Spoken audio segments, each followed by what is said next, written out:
can you see this person's perspective, but can you see beyond this barrier that is in front of you right now? And we do get to that place of gratitude and actually appreciation. Now, it takes us refusing to stay in a victim mindset in order to do that.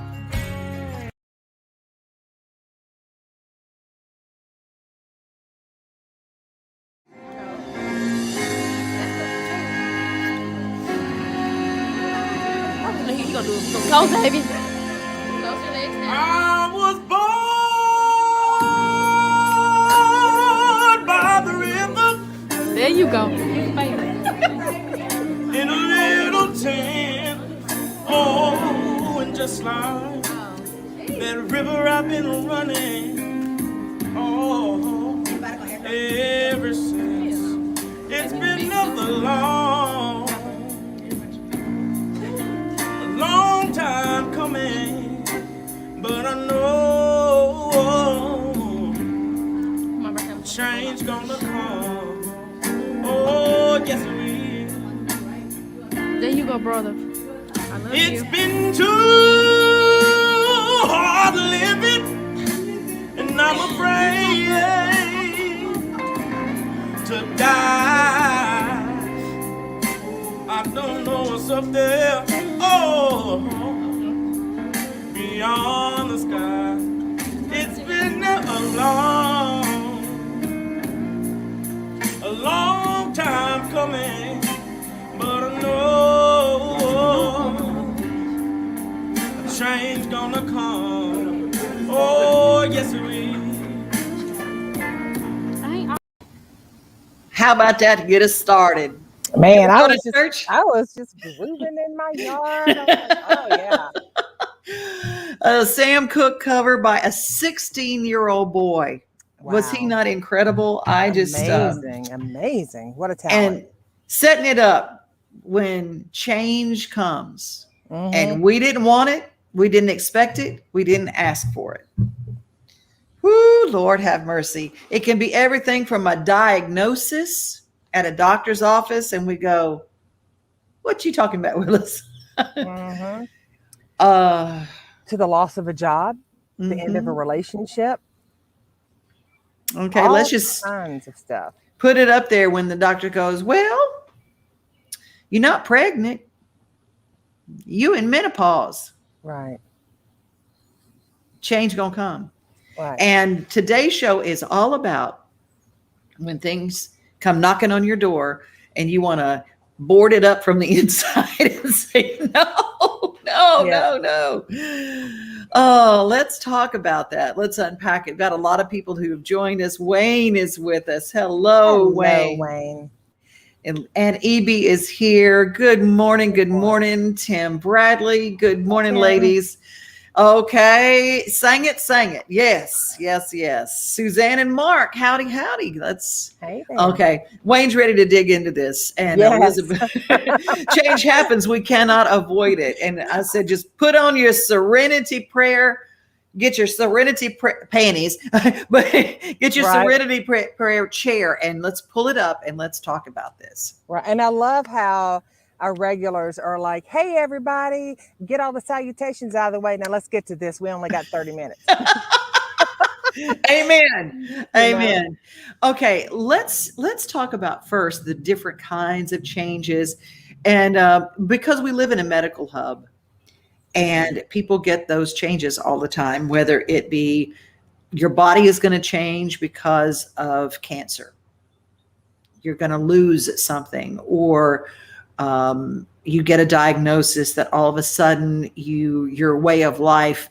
I had a friend who was diagnosed with colon cancer and she survived and she's doing great, but her new way of life includes an ostomy bag, which changes everything from whether she goes, it's like, oh gosh, I got invited to a pool party. How does that work? And change. Let's talk about medical change and physical change to our bodies. How do we wrap around that? Well, the one thing that is probably the most challenging to wrap around is the concept that things are always changing. Everything changes. That is, that's life, right? Yeah, the only thing constant is change. Yeah. Right. So, you know, wrapping our head around any sort of unexpected change, or even possibly, you've had this little buzz in your ear for a bit that something big is going to happen, and it does. Um, it's just really how we respond to it. It's not so much the change as it is how Mhm. we respond to it. It feels like it's the change. It is. And there are a lot of things that we don't look at now. I do know you and I have a mutual friend, relative slash, that the gift of cancer, the Hmm. gift of cancer. And when we start looking at those changes that are not necessarily all rosy unicorns and rainbows, and go, wow, this is different, but you're alive. And I think that the first way that we can start is to say a gratitude list for, wow, I got more days. What can I do with my days? Okay, they're going to look different. I can't do this, this, and this, but here's what I can do because I'm breathing. Right. That, being proactive and solution-based thinking on gratitudes and journaling and healthy eating and getting out and being active with friends Mhm. if it's a different type of change, those are all great. But the one thing that is paramount in being hit upside the head by life's one of those outfield curveballs that you don't expect to see, when you get smacked upside the head with that, taking time to ground yourself, whatever that looks like. If you're sad, be sad. Don't be, well, I need to eat, I feel better. Well, I need to get out and I need to get another relationship. I need to go, get my bucket list done because I don't know what this means. Be in that moment and see what that moment has for you, because there's great clarity that Mhm. comes with shifting in life. Great clarity comes with that, and some pretty amazing gifts come with it. Now, that doesn't mean that along the way, we don't step in a few potholes, and it's not painful. We're not discrediting or discounting Right. the pain that comes with change or uncertainty, but we are saying that with that change and with that shift can come other opportunities if we're Mhm. willing to see them. Perhaps someone is going through a treatment now for cancer, um, and they're in a chemo treatment. Somewhere out in the world right now, somebody is taking a chemo treatment. I can assure you of that. Right now. And perhaps it's the person next to them, or it's a nurse, or it's someone that comes in that shares a story or shares a smile or sits and talks with them. That is a gift. It is a gift that shows up Right. amidst the storm and the chaos. Being It's aware of huge. those. Hmm. Um, let's talk about change of employment. This year has walloped so many people. First of all, a big shout out to my friend Clarine. I love her so much. How are you? Miss seeing you. I miss you too, Clarine. She had a change of employment this year. She closed her shop. Yes, Um, she she, did. yeah, Clarine's Treasures for many, many years, right there on Lebanon Road. And I mean, that was a change I had to wrap around because I loved going by there all the time. And she deserved this change. She has worked hard and she deserved her chance to do her retirement job. It's like she's retired like twice, three times, and she keeps doing amazing things. Nice. And that she deserves to have that time. And then I had to get wrapped around with, well, I can't just stop in and see Clarine at her store. Yeah, and but I do miss seeing you too. Suzanne is saying hi from Myrtle Beach. Yep, she's in Myrtle Beach this week. But Elizabeth says, getting that cancer diagnosis certainly changed my life. And I see. And then Johnny Vanoker, I think are you in Florida? Or are you in California? I don't know. But JV, thanks for stopping in. Um, when it comes to employment, this year, there were a lot of pink slips. There were a lot of downsizing. There were a lot of, we're going to go in another direction. Hmm. And speaking personally, happened to me. And that's a tough one. It is a tough one. And again, going back to that moment of how we respond to that, Mhm. The first thing that's probably going to come up for a lot of people, um, well, I can't say a lot of people, for some people, is going to be fear. Mm-hmm. What do I do now? Because we've become so, not driven, but consumed with money is the way that we survive, right? So we will have a fear around that. What do I do now? What do I do now? For some people, is it my age? For other people, it's, you don't like me. I mean, like, there's a ton of things that come up. And I have shared with clients this season about when that job that maybe you're not so crazy about, or it continually doesn't show Mm-hmm. you the value, the respect that you deserve, when that opportunity or that job leaves, there's something else that you can step into. You're a perfect example of that. Yeah, I had no earthly idea. And then people ask me often, they said, don't you miss radio? And I said, well, no, I'm doing something different. I mean, I feel like I do radio every day. It's just a different form of radio. And it really is one of those kind of things. I mean, I launched a podcast the night that my dream radio job said we're going in another direction. And then I ended up with Main Street, and I love this company. It's an incredible company, and I'm so happy every day. And I spend more time with my animals, than I ever have, my rescue ranch. So it's really funny how you go, and our identity gets keyed into what we do. Now, here's the deal. I think the biggest part of change when it comes to that we're going in another direction comes up. I think the biggest part of that is unwrap your identity in what you do and think of it as chapters in a book. Absolutely. Your chapter, write a new chapter. And, I love it. Clarine says, we're in Myrtle Beach also. Well, heck, we should have gone to Myrtle Beach. I know, we're missing out. I feel sideways about this now. Suzanne says, when one door shuts, another opens. It was a hurt and a fear after 18 years, but it made me grow. Wow, it's huge. To be able to look at your life and go, that it made me grow. Or it made us, it allowed us, it gave us the opportunity. Mm-hmm. Our negative self-talk sure can come out when we have a big change. Always used to go to the negative thing first. Woo!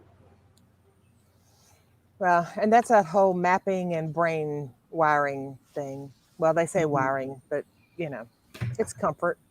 It's familiar. It's familiar.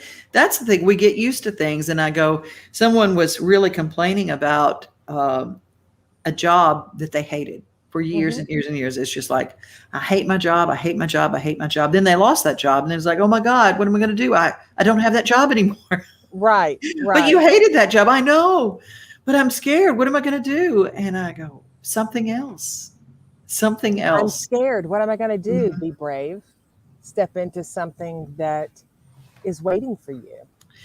And I love Clarine is I'm in the best place a person could be in, and she did. I mean, she has written her life in a great, she is a poster child for writing a new chapter, and creating, because she started Clarine's Treasures as a retirement job.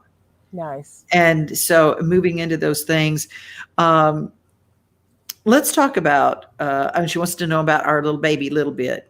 And Little Bit is a kitty cat that was one of a group of feral kittens that I took in from her. Little Bit is doing great, Clarine. Little Bit is living on the farm and just kicking butt. And Larry, the orange brother, is doing great too. Let's talk about when a relationship ends and it's not our choice. The spouse comes in and says, I'm going to go in another direction. I don't mean to laugh, but how do people get out of a marriage it's just like, what? And in 9 times out of 10, the person who gets told, I want a divorce, more often than not, they go, I had no idea. I had no idea they felt that way. So with that, there's a couple of things that come up. Often when I work with people and they say, I didn't have any idea, I'll say, well, let's just unpack that just a little. And once we've unpacked the icing off of that cupcake, we get down to, okay, well, yeah, yeah, there was that, but it wasn't that big of a deal, you know. So relationships can, if they are like, what keeps popping into my mind is I was in a relationship for about 4 years, and he came in one day and was just like, I'm I don't want to do this anymore. I'm done. I can say I didn't see that coming, but I kind of did. He was kind of not nice sometimes, and I excused that away. And so, and this is not to throw it on him, because I could just be a bitch sometimes to him. I'm just Mhm. going to own it. When somebody comes at you and they're like, "Wah," the first thing we want to do is protect ourselves. Right back. Right Mhm. back. So, it's about accountability and ownership. But I will tell you this, when that happens, again, it falters back to taking time for yourself. Take time to feel that pain. Don't run from it. Don't be afraid of it. But good Lord, don't get naked and wallow around in it and get comfortable with it, because it's not there for you to stay in that fear, in that anxiety, in that depression. That season, as you were saying earlier, Devon, it's not about this is the end of your chapter, this is the end of your book. It's about, okay, didn't expect that to happen. It Mhm. happened. So now what do I do? And granting yourself the wisdom and the grace to go, okay, I am okay. Not I'm going to be okay, Mhm. because that alludes to the fact that we're not okay right now. Emotionally, we might be distraught, but Mhm. physically, we're okay. Checking in with the strengths that you have, as opposed to um, the other stuff that's coming up, because that stuff is going to come up time Right. and time. I was 21 years old and I was living in New York City. My sister preceded me there. She went to be a model and ended up acting, and she got shows. And then she moved away from New York City and moved to Los Angeles for a show. And I was there in New York City, country girl like I am. There was a lot I loved about the city, but it, I just, I thought, well, my sister came here, she did that, and and I'm an actress, and I want to do that, and I got some success there, but I didn't like it there. Hmm. And I wrote letters to chambers of commerce in 27 cities to find out about these places, because it occurred to me, I'm 21 years old. I can go and live anywhere I want. Where in the world do I want to write my next chapter? And it affected me really then, because I could have gone, I didn't get my big break in New York City. I was a model for Ford Models, and I want to say that was a very cool time in my life. And I was a plus size model, and I was part of a pioneer of that genre. And I studied writing, and I did a lot of things like that. And I studied voiceover. It set me up in my career path. But I could have looked at that and go, I'm going to stay in this city till I make it on a TV show, or I make it on Broadway, or I'm not a tree. I can move. Exactly. And where had I always wanted to live? Nashville. I always wanted to live here. So I mailed my things to an address I had never seen on Music Row. And they said, well, Music Row in 1986 was dangerous. And I said, I lived in Hell's Kitchen. It's okay. I can handle Music Row. And I did, and it was fine. And I loved it.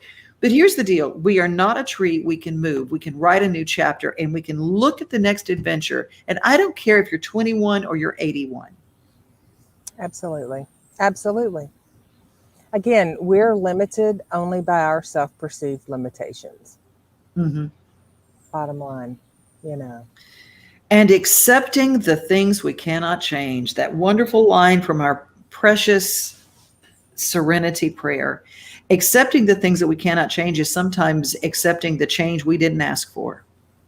Well, and when we get into the word accepting, a lot of people get bristly around that, because it's like, I'm not accepting it. I don't have to accept it. That means it controls me. That means I don't have a say in it. Accept it, acknowledge it, embrace it, whatever word floats your boat, but just Good stop, point. Good point. just stop beating yourself up about it, because Mhm. when change happens, um, at that point it's happened. So we either create that space to feel what we feel and Mhm. acknowledge it and own it, and then we start creating in the direction of either our highest and best or our well-being, or we stay right there where we are. And this happened to me again. I can't believe this happened to me again. Well, of course you can, because if you say it always happens to you, why can't you believe it? So if you're not expecting anything different to happen than what normally happens, then probably Mhm. going to happen. EB, the fear and the demons from the huge changes in my life also opened new doors that led me to better places. I couldn't conceive of good things coming from such pain. It is possible. Whew, that's a mouthful right there. And Barbara, hi Barbara. We are not a tree we can move. Good. I'm glad you resonated with that, because it is one of those kind of things. I literally put that phrase on a Post-it note and put it on my mirror. Mm-hmm. And when we become comfortable with the misery that we are in, that is detrimental to our spirit. And why do we become comfortable in misery? Because it's easy. It's painful, but it's easy. It's easy to be in, and again, I want to preface, there's a big spectrum of pain. There's all kinds of stuff where I'm talking about. It becomes easy to side with negativity, because we live in a world where, despite all of the amazing positive things that are happening, there's always going to be that one, two, possibly three people in your life that are going to point out to you that it's not going to last. Good things never last. Only Ooh, the good die young. Well, that sucks for me and you, I guess. But we bad. I mean, I'm just saying, I'm pushing 58 this coming. What are we in? Oh, we're in 21. So I'll be 58 next year. And I am like, hey, I'm all about it. If I am not on the side of pushing up grass and daisies, I'm going to find a way to embrace every opportunity that I can. And please excuse my little ragamuffins. I'm out, as you can see, the backyard, and Otis I is know. I feel very Oprah-esque when you go outside. Joyce says, "Love you, girls. Thanks for the program. It is inspiring." And Barbara responds, "Love hearing your story, Devon. We are a tree. We're not a tree we can move. Is what got us out of the suburbs in Idaho to Nashville." You guys, they have a family band called Credenda. And I want you to go and check out their music, because it is absolutely fabulous, and it's just wonderful. They did move from Idaho, and their story is so inspiring. We got to share that on another one of our shows. I always said, through God, anything is possible, and will be. Yep. EB, I figure with all I've done, I'll be pushing 125 before I quit this life. Amen. Oh, that is Amen. brilliant, brilliant, brilliant. I think that a lot of times I feared change. When change happened to me, I held on like the monkey holding on to the banana in the Mm-hmm. log. And there were bananas all around me, because I was afraid I would have to give up certain things in my life. I lived in misery, and I lived in a secret misery, and I didn't tell anybody and nobody, because I'm a really darn good actress. I don't know why I didn't end up on Broadway. I mean, I'm just kidding. There's still No, time. there's still time. There's still time. Who knows? But I feared what would be said of me that would be an untruth. Mm-hmm. Yes.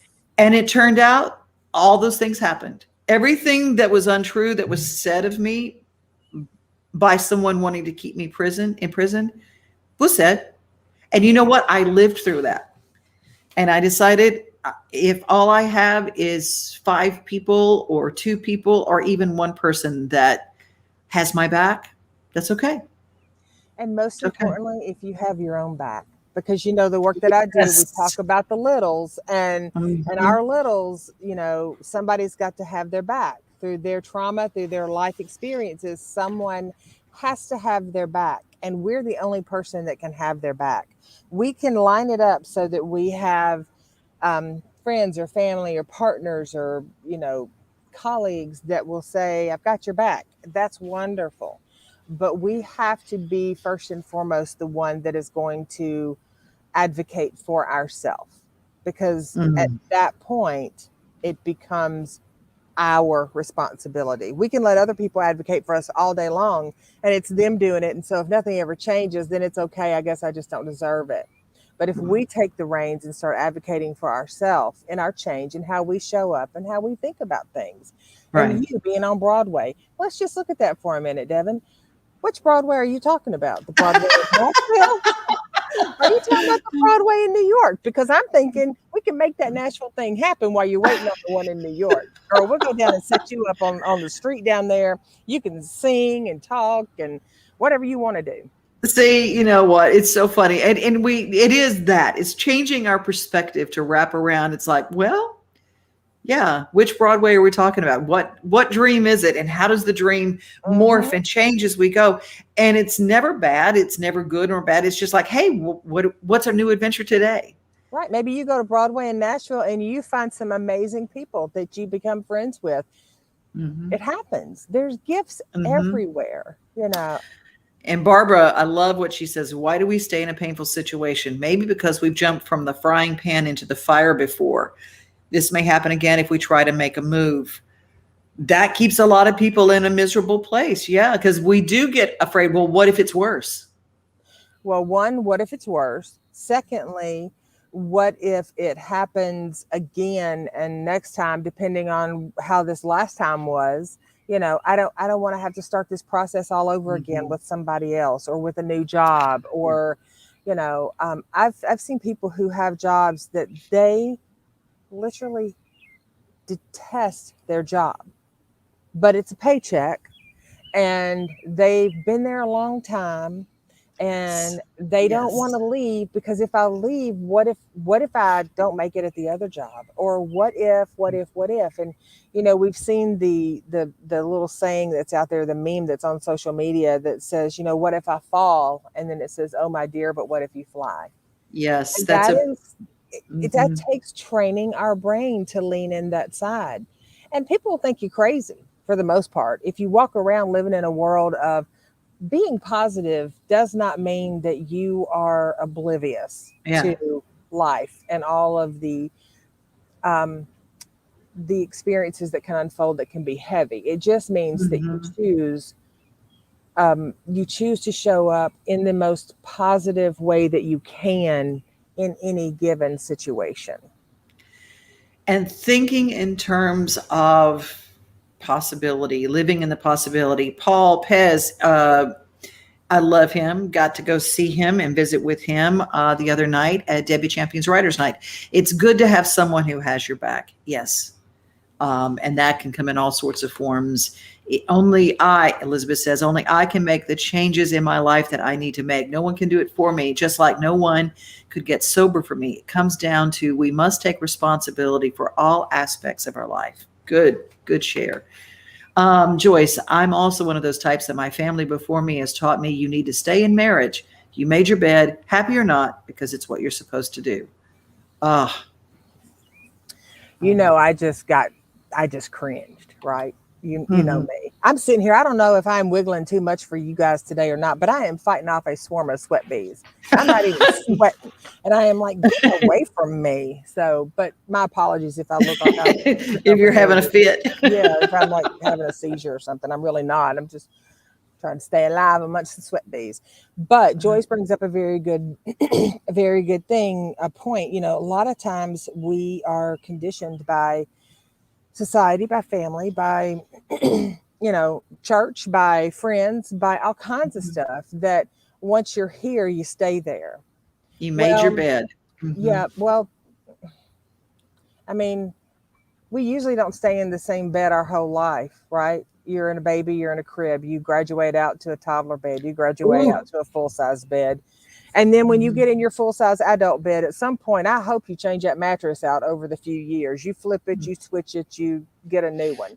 So we are meant to evolve. That is not discounting the, you know, marriage. And it's not discounting that at all. if you are in a marriage and you're not pulling your weight, then you owe it to your partner and you owe it to yourself to do that.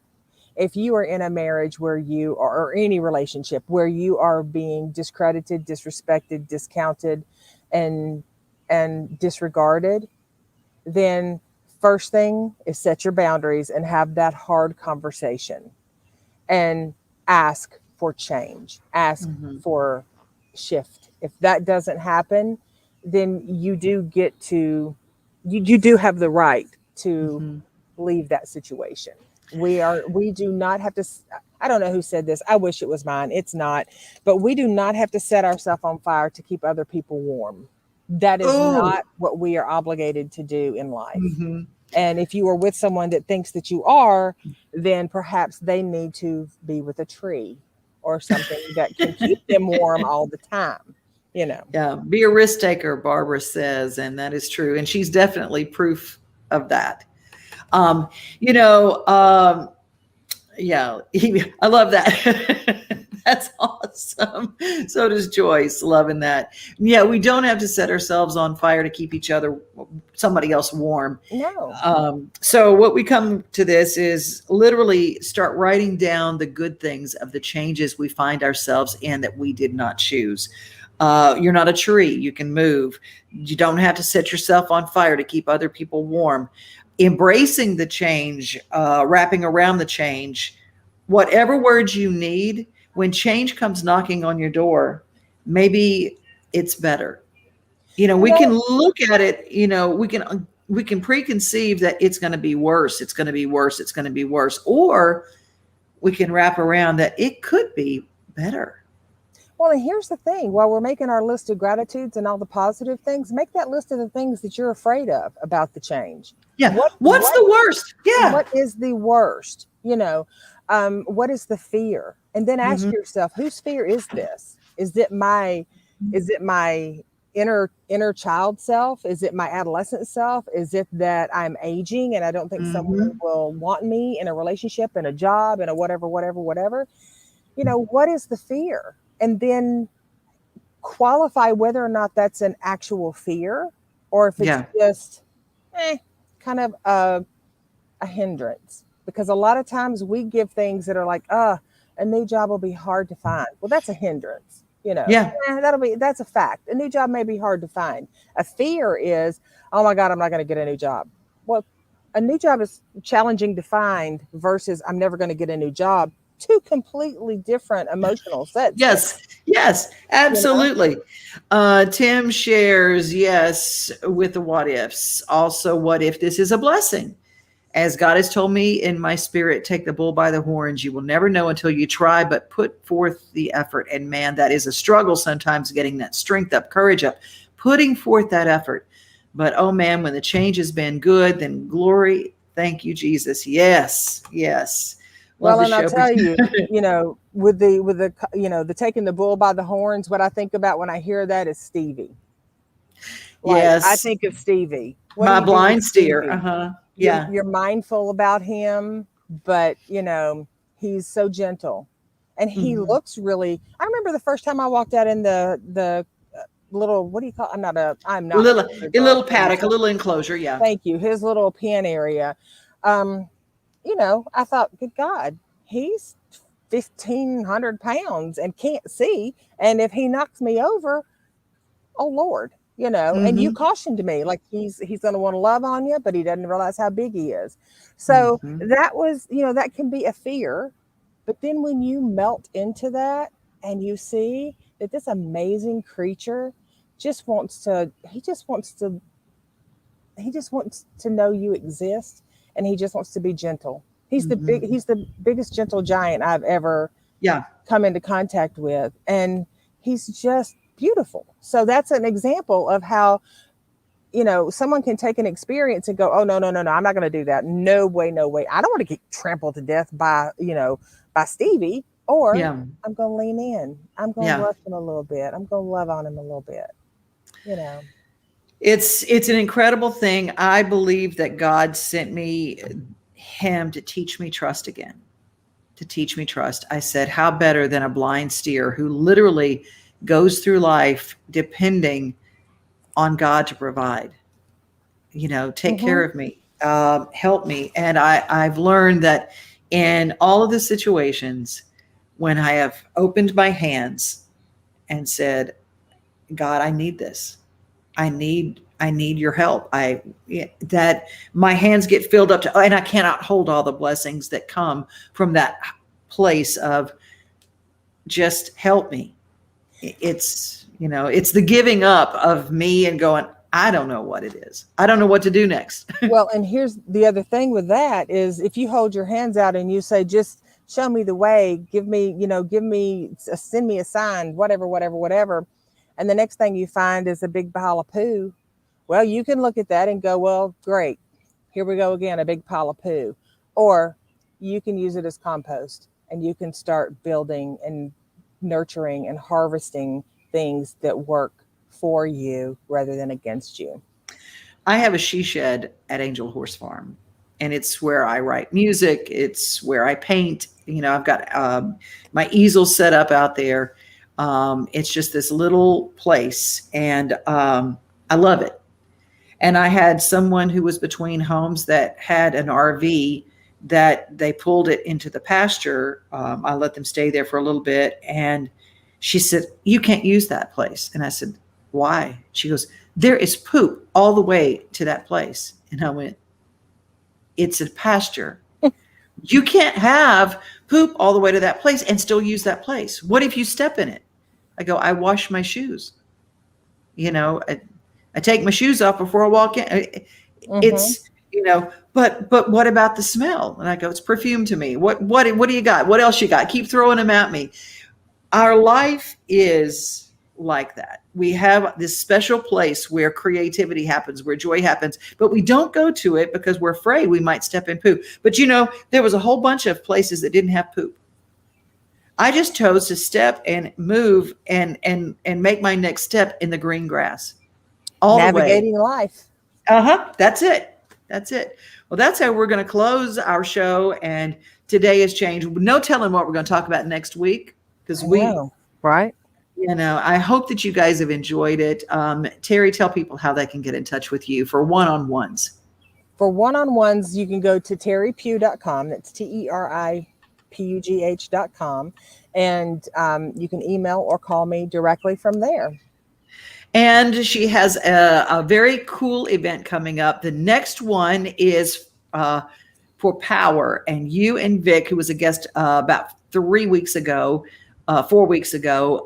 Power, the What's Next Now workshop. And this workshop is not about power being the,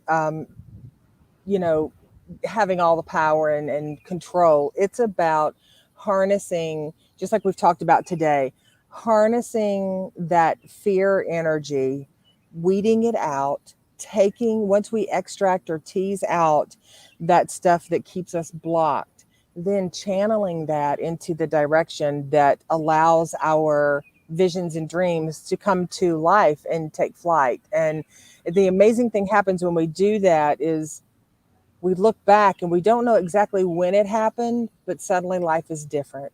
Mm-hmm. And we show up differently. People show up differently.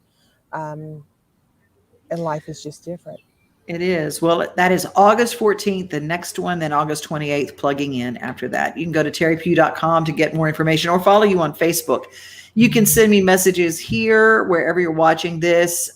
You can reach me, devonode@gmail.com.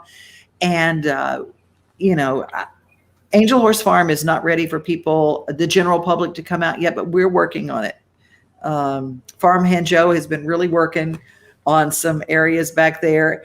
And I got so tickled because he said, "Well, you were wondering why the one hen was sitting on some eggs inside the hen house and then the other hens were not laying." He said, "I found their nest. It's outside." It was in this high grass, and they've been popping them out just like a Play-Doh machine, just bam, bam, bam, bam, bam, I went, "Oh, okay, so that's where it is." We've almost got it ready for people to come in, and there are a few people that have come out, but we're going to have a volunteer day or something where people can go and be a part of it And we'll be sure to let you know. Thank you guys for joining us. This is Launch Date, heard each and every week, wherever you're watching this, on YouTube or on Facebook. We hope that you will click like and subscribe wherever you are, and share this with your friends and let us know. We try to keep up with you.